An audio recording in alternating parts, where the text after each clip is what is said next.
El Señor esté con ustedes. Y con tu espíritu. Proclamación del Santo Evangelio según San Marcos. Gloria a ti, Señor.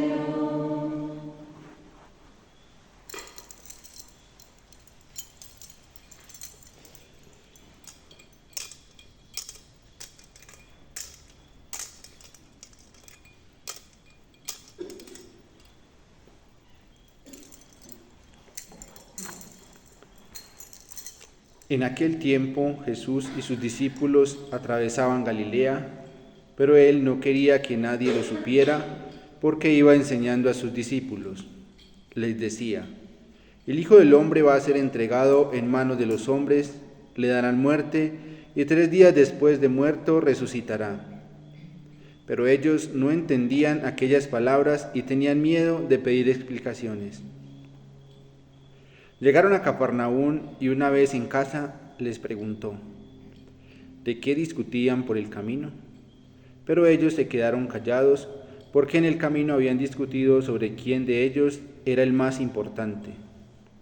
Entonces Jesús se sentó, llamó a los 12 y les dijo: si alguno quiere ser el primero, que sea el último de todos y el servidor de todos. Después, tomando a un niño, lo puso en medio de ellos, lo abrazó y les dijo: el que reciba en mi nombre a uno de estos niños, a mí me recibe. Y el que me recibe a mí, no me recibe a mí, sino a aquel que me ha enviado. Palabra del Señor. Gloria a ti, Señor Jesús.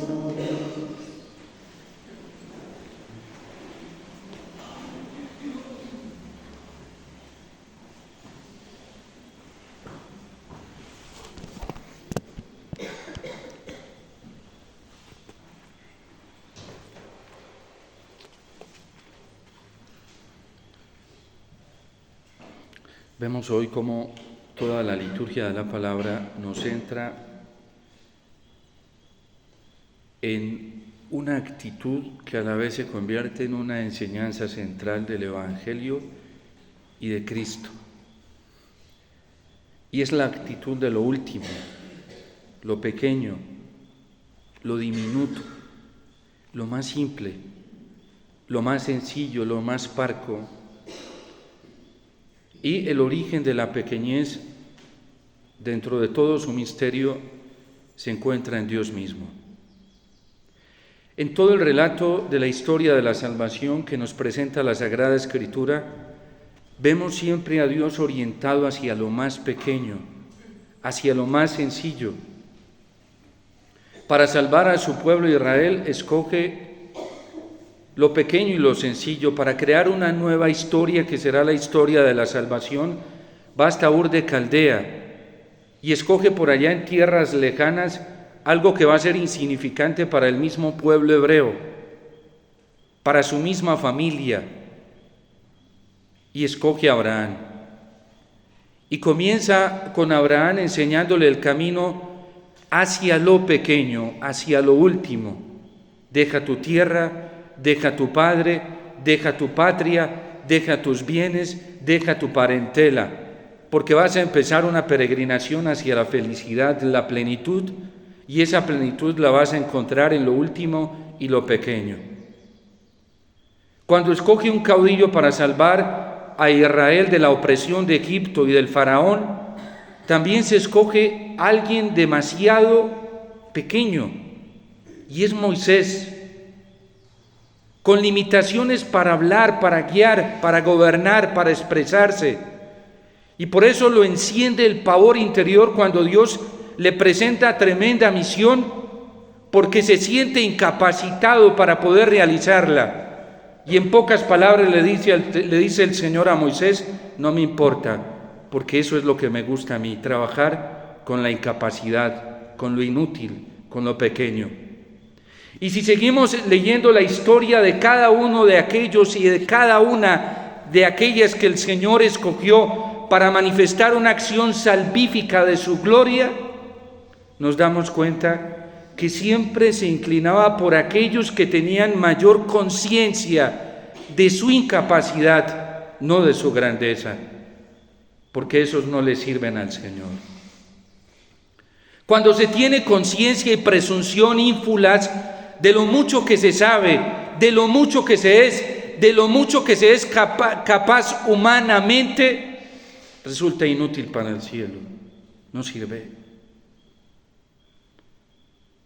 Cuando Samuel va con la misión de ungir al que será el caudillo, el mayor caudillo en la historia de Israel, el hombre más exitoso, más victorioso, lo manda a casa de Jesé. Y si nosotros fuéramos atentos al contexto que la geógrafo nos presenta, tanto en el ambiente cultural, religioso de la época, nos vamos a dar cuenta que es una familia de poca importancia. Nos vamos a dar cuenta que están en un contexto político insignificante. Nos vamos a dar cuenta que incluso están en un contexto religioso insignificante, inútil. Llega a casa de Jesé, que tiene varios hijos. Y entonces Samuel le cuenta a Jesé de qué se trata, y al primero que hace pasar es al más capacitado según sus criterios humanos. Un hombre de buena apariencia, un hombre inteligente en su apariencia, un hombre corpulento, dotado con todas las características de lo que debería tener un gobernante para ponerse al nivel de los gobernantes de aquella época.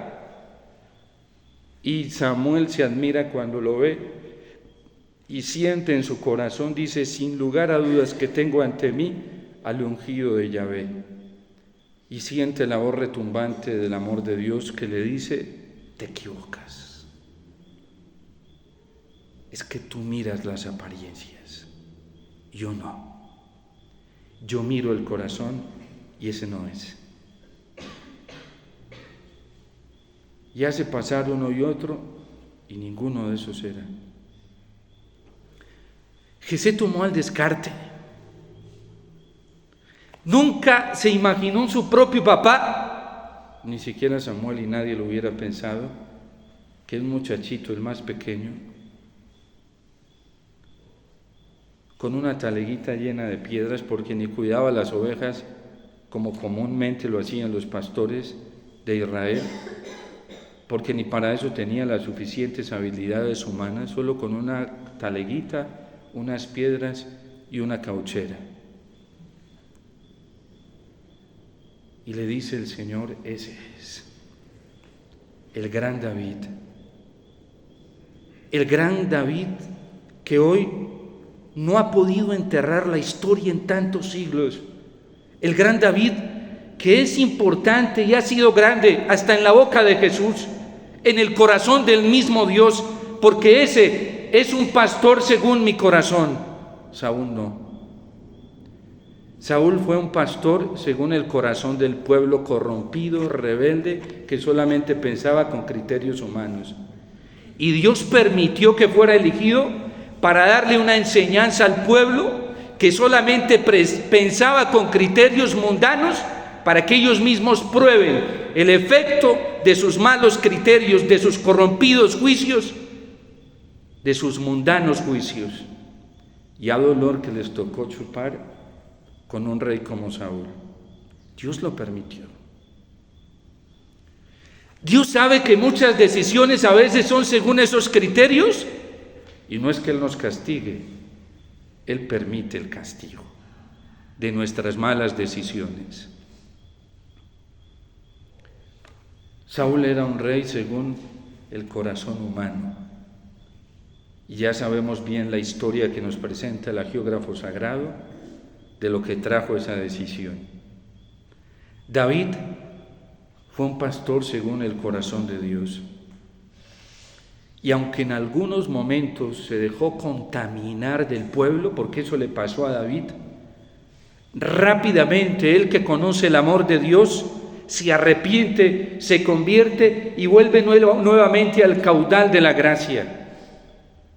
Dos cosas viciaron el corazón de David: porque eso estaba en el ambiente.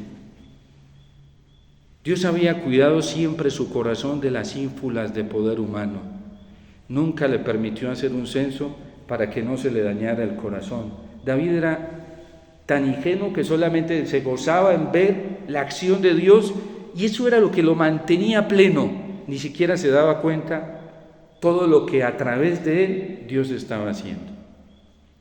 Y Dios lo cuidó porque dijo: yo no voy a dejar que él se dé cuenta todo lo que yo hago a través de su pequeñez, para que no se le llene el corazón de vanidad. Por eso no los dejaba mezclar con los otros pueblos y les advertía. ¿Y cuál era el deleite de David? Siempre. Uno se queda asombrado que hoy científicamente la mayor composición sálmica de lo que trae el Salterio, los Salmos 150, la mayoría se le atribuyen a David. Y uno dice: un hombre de esos tan ocupado en la guerra, tan ocupado en afanes de conquista, de todo esto, ¿en qué tiempo iba a componer todo esto? Con el estilo sobrenatural que hoy llevamos siglos y siglos de estudiosos que han dedicado toda su vida incluso a estudiar solamente un salmo.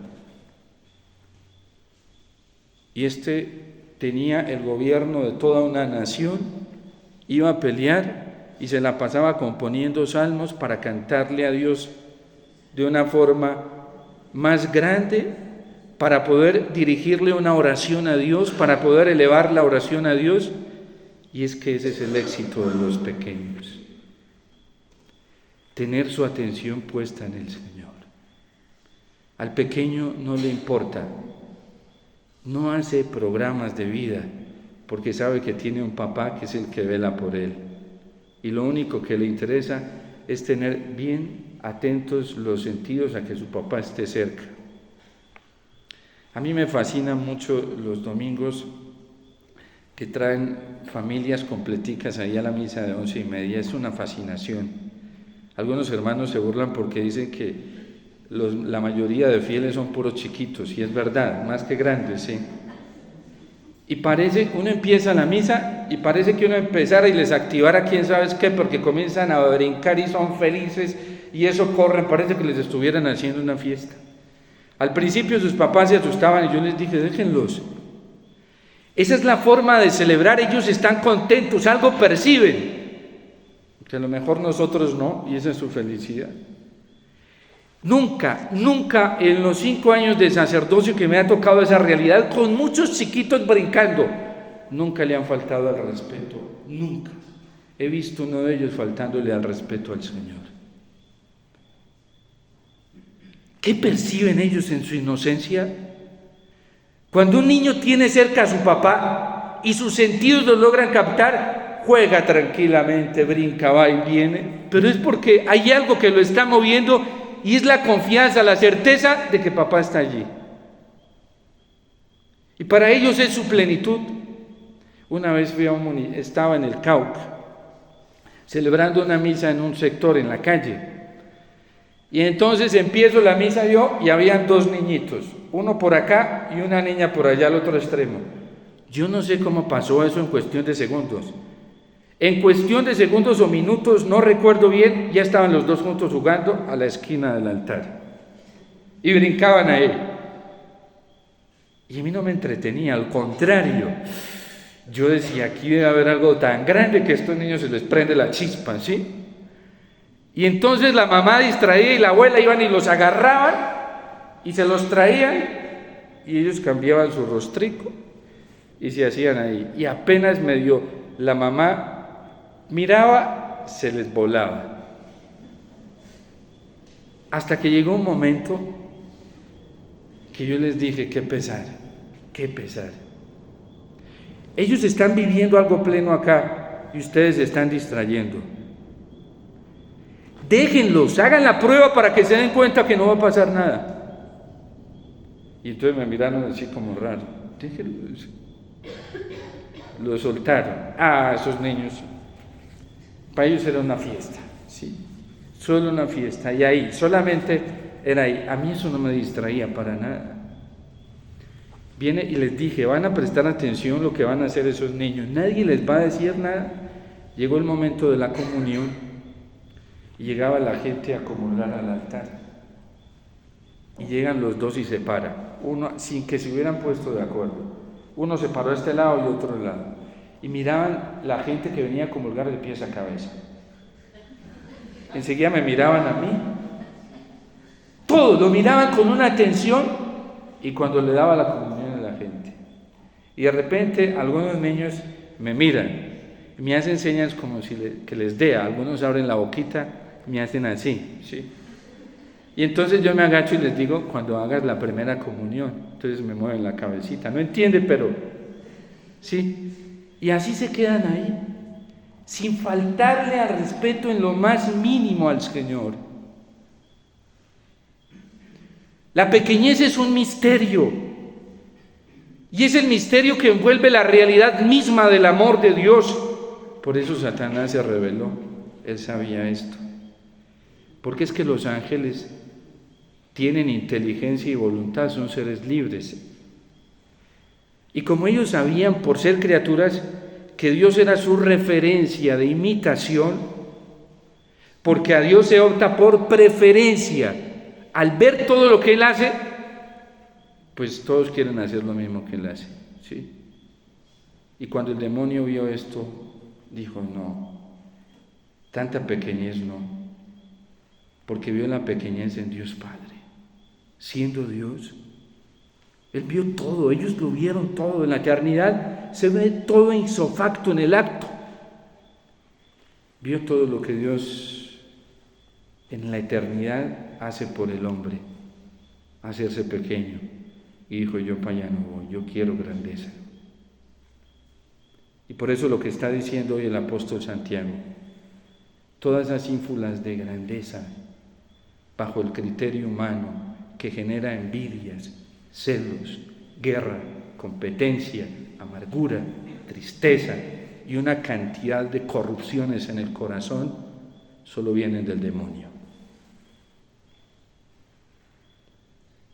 Todos los deseos de pequeñez como Dios, de buscar solo lo parco en este mundo, lo sencillo como es Él, viene del Espíritu Santo.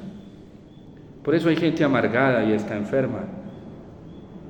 No pueden con su amargura interior. No pueden. Porque no han aceptado en su corazón un camino que lleva a la perfección, que lleva a la plenitud, que lleva a la realización más plena, que es el camino de la pequeñez. Eso sí, teniendo como referencia al Señor. Y por eso coge a un niño y lo abraza y dice, quien acoge a un niño como estos, me acoge a mí. Porque Él mismo está diciendo que ese es el camino hacia el que Él va. ¿Y qué es lo que lo va a llevar a ser lo más pequeño? El camino del sufrimiento, del Calvario, de la cruz. Todo el camino de Cristo, cuando Cristo llega a Jerusalén, comienza un descenso, despreciado. Hace poco lo vimos en el discurso del pan de vida. Lo seguían multitudes. Estaba como en un ascenso. Y comenzó a hablar del verdadero camino y lenguaje para llegar a la felicidad, a la plenitud de la vida, que era el que no coma de este pan, es decir, hacerse como yo, y no beba de esta sangre, no tendrá vida eterna. Y a los judíos que entendían, los que habían creído en Él, porque eran los que habían creído en Él, les pareció, no, así no. Estaban imitando al diablo y se prefirieron ir. Este lenguaje es muy duro. Porque es que comer la carne del Señor significa parecerse a Él en el modo de pensar, de sentir, de obrar, de elegir. Para eso venimos y comulgamos en la Eucaristía, para hacernos uno con Él.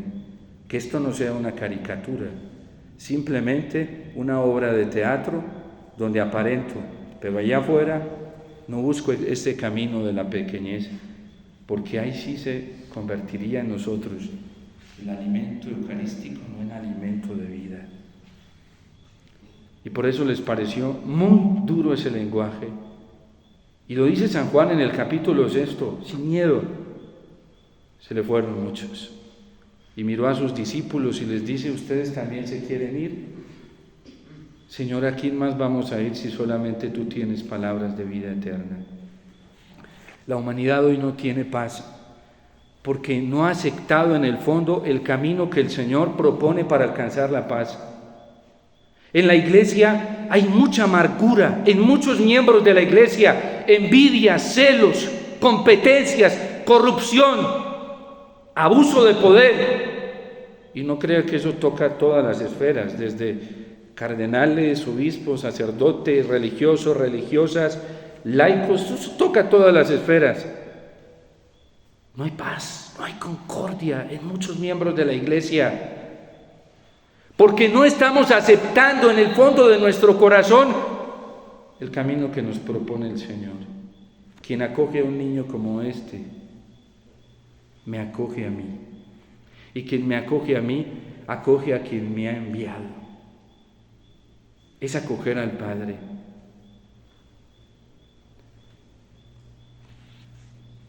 La Eucaristía es la lección más grande que ustedes y yo tenemos de pequeñez, de vulnerabilidad, de simpleza, porque no es tendencia. Vayan, busquen en las redes a ver si la Eucaristía es tendencia en las redes sociales.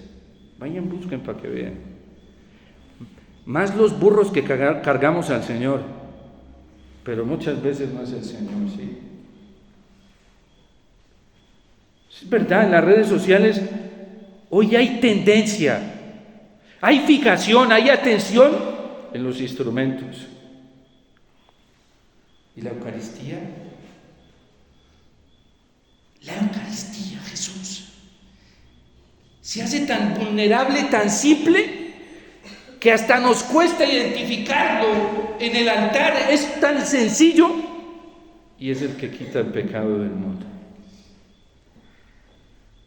No es otro, es el Mesías, no es otro. Es la fuente de la paz, no es otro. Es la fuente de la alegría, no es otro. Es la fuente de la plenitud, no es otro. Tan vulnerable se hace en la Eucaristía, que para poder cuidar que no se caiga una partícula, donde está su presencia total y real, a veces tenemos que tener tanto cuidado, y teniendo tanto cuidado muchas veces aparece por ahí, y hasta tirado en el piso, porque hay laicos que se dedican a eso después de una distribución de la comunión, a recoger al Señor. Ay, eso es tan exagerado, eso es fanatismo. Para el que vive con los criterios mundanos, eso es fanatismo.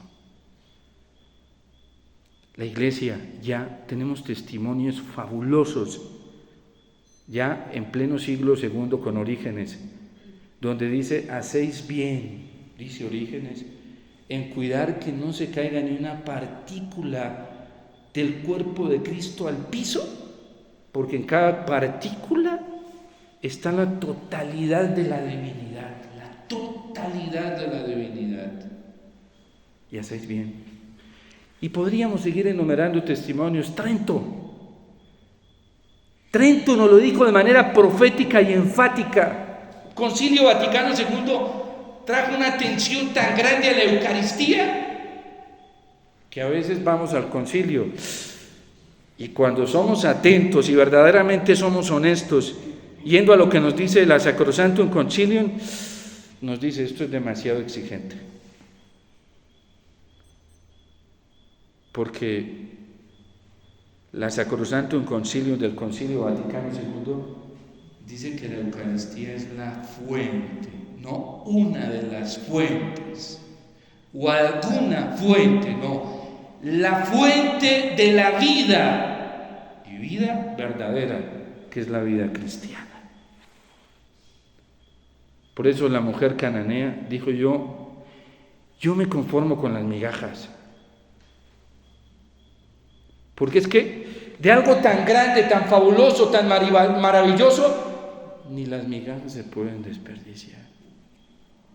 Por eso Cristo en ese capítulo 6 de San Juan dice: recojan todas las obras, que no se pierda nada.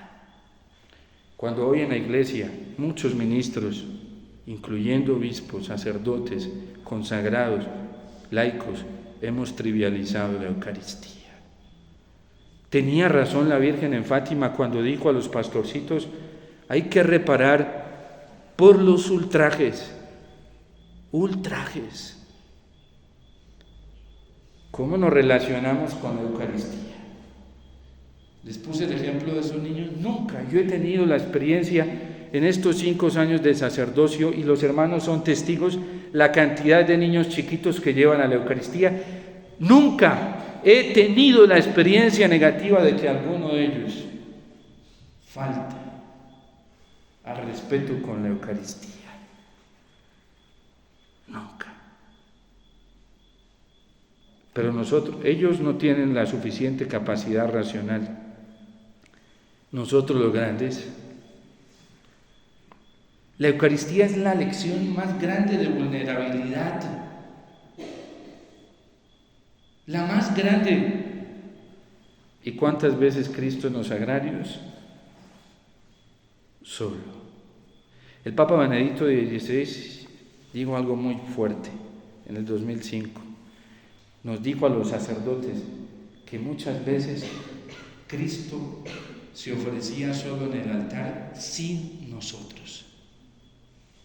Porque cuando un sacerdote celebra la Eucaristía sin conciencia, Cristo sacerdote la termina celebrando solo, sin nosotros. Cuando un religioso, una religiosa, un laico, un ferigrés viene a la Eucaristía y no tiene conciencia de quién es el que está acá, de su grandeza, de su amor y de su poder, Cristo termina ofreciéndose solo al Padre. Hay que llegar a lo pequeño. Hay un poema que algunos se lo atribuyen a Santa Teresita y dice: ¿qué tendrá lo pequeño que a Dios tanto le agrada? Mientras nosotros andamos distraídos en el mundo, el cielo está atento al Cordero. Ustedes lo ven en el libro del Apocalipsis, cómo se pone todo el cielo y la liturgia en función cuando aparece un Cordero como degollado. Todo el cielo tiene la atención puesta en Cristo, Cristo Eucaristía. Por eso es tan duro cuando se ultraja la Eucaristía, cuando otra cosa gravísima, también la Virgen en Fátima lo denunció, la profanación de la Eucaristía. Es que el que come el cuerpo y la sangre del Señor en pecado mortal, lo profana, lleva a Cristo a participar de su propio pecado. Por eso la Iglesia nos advierte, y San Pablo lo dice en la carta a los Corintios: cuidado con comer indignamente el cuerpo y la sangre del Señor. Y en esto la Iglesia ha sido muy exacta. Profanaciones, ultrajes, sacrilegio. El sacrilegio trae la profanación. Sacrilegios, indiferencias, lo trae Fátima. Esto que yo les estoy diciendo lo pueden encontrar, menos mal la Iglesia es un profeta. En el dicasterio de la congregación, del dicasterio para la doctrina de la fe, todavía no me he podido acostumbrar a esa nueva orientación. El dicasterio para la doctrina de la fe, ustedes van y encuentran ahí todo el acontecimiento de Fátima, sus mensajes y todo lo que la Iglesia hoy nos ha aprobado y nos dice es correcto lo que la Virgen dice en Fátima y nos sirve para crecer en la fe. Lo primero que hizo la Virgen en Fátima fue pedir reparación eucarística antes de aparecerse a los pastorcitos. Y les enseñó estas oraciones de reparación, indiferencias. Porque hay veces, eso que nos dice el Concilio Vaticano II, de una participación consciente, habría que preguntarnos dónde se mantiene nuestra imaginación cuando estamos en la misa. Eso cada uno se lo debe preguntar y nos lo debemos preguntar. Porque si amamos al Señor con todo nuestro corazón, nuestra imaginación va a estar en Él. Es nuestro centro, nuestro todo, nuestro amor, nuestra alegría, nuestra plenitud. Y si no, donde esté tu tesoro, ahí está tu imaginación. Porque donde esté tu imaginación, ahí está tu corazón. Y el demonio y el mundo ofrecen fantasías irreales. Dios nos trae realidades a la imaginación concretas que nos sanan, nos transforman, nos liberan. En fin, la Eucaristía es la lección más grande que nosotros tenemos de sencillez y de humildad. Y podríamos seguir hablando aquí de la grandeza del amor de Dios manifestado en sencillez. ¿Cuál fue su finalidad en la Eucaristía? Hacerse lo más pequeño para poder meterse en nosotros, quedarse con nosotros. Y es tan loco de amor que la Iglesia tuvo la Eucaristía en algunos lugares, solamente era cada año, en otros contextos cada 8 días, la dominical por la escasez de ministros, porque no había las suficientes posibilidades, y con San Pío X, que recibió esa luz de Jesús, que le dijo: hijo, quiero que les des la Eucaristía todos los días, porque cada vez son menos conscientes. Antes a los cristianos les duraba la conciencia de la Eucaristía 8 días,